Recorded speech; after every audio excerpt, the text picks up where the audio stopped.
همدوران عزیز سلام علیکم. امروز 16 ایولی سال 2025 می باشد. قرار دارم در باغ خودم و نشو نمای خربوزه رو چی روز پیش نده بودیم. نشو نمایش خوب می باشد و این علاقه میوه هایش حاصلش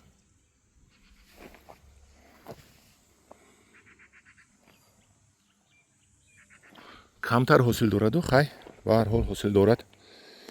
درباره خربوزه و تربیز لالمی نپرسید چون که همش رو ملخ خورده رفت در عدیر. این باشد با آب قطرگی است. اکنون نمیدونم این میپزد می نمیپزد و ممکن دریا میکند میپزد برای که آگوست در پیش است. یک ماه من از همه کلانش در اینجا است. من گفتم مش خوردگی بود کو آنا خی کنی بینیم چی میشود. هست خربوزه هست. من هر جا خربوزه هست. خربوزه ترپیده است. اینش تربوزه است. از تربوزه اون طرف میرم نشون میدم. خربوزه یک قیزیقش همین که اون طرف بستگی است و این طرف همینقدر دوی کلان دارد. من گل ها دارد لیکن نمیبندد. برای چی نمیدونم. انا همینجا دانم خیلی نبسته یگان دونه و یک تا همینجا بوده است. اینجا بوده است. یک تا دو تا بوده است. خلاص دیگه بین باید هر یک بوتهش یک تاگی دو تاگی اندازد. لیکن افسوس که یک قسمش یگان دونه بستگی نیست. یک قسمش یگان دونه بستگی نیست. دیدین همجا یگان دونه نمیوبم من نیست. این همین کلون بوتهای کلون خربوزه بستگی ندارد. یک قسمش بستگی است.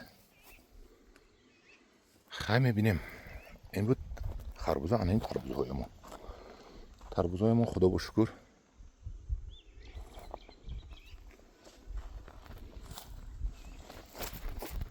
دارد. من کلان شده سالکه یک 6 کیلو شدگی یکان هفته پس ممکن پزد.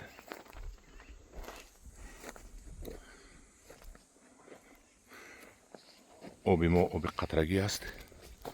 آب بسیار نداریم. به هر حال تربوز ها همین یک تگیش پزد برای من باید خوش شود بس.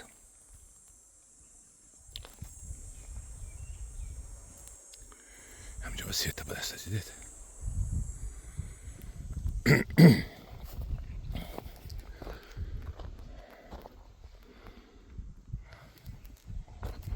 ولی تا پختنش خیلی وقت است.